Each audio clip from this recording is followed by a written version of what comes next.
কাশ্মীর না অন্য হিল স্টেশনের দিকে নজর পর্যটকদের।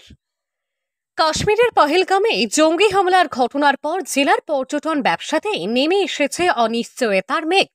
বুকিং থাকলেও বহু পর্যটক কাশ্মীর যাওয়া আপাতত বাদের খাতায় রেখেছেন।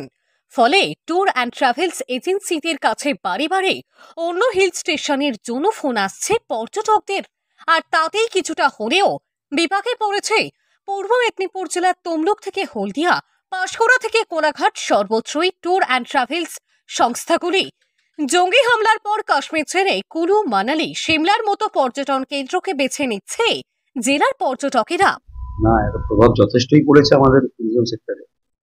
কাশ্মীর তো যেতেই চাইছে না, এবং যাদের অন্য জায়গায় কোনো বুকিং আছে, এখন তো গরমকাল বা গ্রীষ্ম সামার চলছে, তো পাহাড়ি বেশি বুকিং, তো এই পাহাড়ের দিকেই বলছে ম্যারেজ করে, কিন্তু সেখানেও মানুষের ভিড় এখন, তো ম্যারেজ করা সমস্যা। প্রায় সোল্ড আউট সব যেগুলো আছে, মোটামুটি প্রচুর চাপ, ওই বিক্ষোভ পড়ছে। পূর্ব মেদিনীপুর জেলার তমলুক, পাঁশকুড়া, কোলাঘাট সহ বিভিন্ন জায়গায় একাধিক ভ্রমণ সংস্থার অফিস রয়েছে। জেলার সদর শহর তমলুক এই অন্যতম নামে দুটি ভ্রমণ সংস্থা জঙ্গি হামলার আগেই পর্যটকদের কাশ্মীর নিয়ে গিয়েছিল। আবারও তাদের যাওয়ার কথা ছিল গ্রীষ্মকালীন স্কুল কলেজ ছুটি শুরু হলে। আগে থেকে বুকিং করা থাকলেও পর্যটকেরা সেই বুকিং এখন ক্যান্সেল করছে। তার বদলে সংস্থার কাছে সিমলা, কুলু, মানালি হিল স্টেশনে ব্যবস্থা করে দিতে বলছেন। কিন্তু গ্রীষ্মকালীন এই ভরা পর্যটন মরশুমে কাশ্মীরের মতো পর্যটন কেন্দ্র কার্যতই আতঙ্কেই পর্যটকেরা না যেতে চাওয়ায় অন্য হিল স্টেশনে চাপ পড়েছে। আর তাতেই সমস্যা শুরু করেছে জেলা জুড়ে বিভিন্ন ভ্রমণ সংস্থা।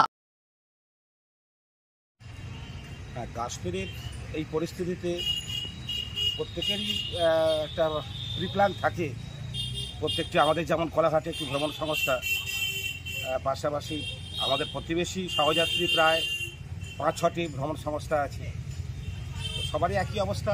আগামী 1-2 মাসের মধ্যে যে পূর্ব মেদিনীপুর জেলার বিভিন্ন প্রান্ত থেকে যারা এই গরমে ছুটিতে কাশ্মীর যাবেন বলে ঠিক করেছিলেন, তারা সিদ্ধান্ত বদল করেছেন। ট্রেনের টিকিট বুকিং থাকা হোটেল বাতিলের জন্য ভ্রমণ সংস্থাগুলিতে যোগাযোগ করছে। আগে থেকে এই কাশ্মীর বেড়াতে যাওয়ার বুকিং অন্যত্র যাওয়ার ব্যবস্থা করে দিতে বলছে সংস্থাগুলিকে। কিন্তু অনেক ক্ষেত্রেই সিমলা, কুলু, মানালি বা শিলংয়ের মতো পর্যটন কেন্দ্রগুলিতে যাওয়ার জন্য ট্রেনের টিকিট, আবার থাকার জন্য হোটেল পাওয়া যাচ্ছে না। সব মিলিয়ে এই কাশ্মীরের জঙ্গি হানার ঘটনা প্রভাব ফেলেছে জেলা জুড়ে ছড়িয়ে থাকা ভ্রমণ সংস্থাগুলির উপর। পূর্ব মেদিনীপুর জেলার তমলুক থেকে সৈকত শের রিপোর্ট, লোকাল 18 বাংলা।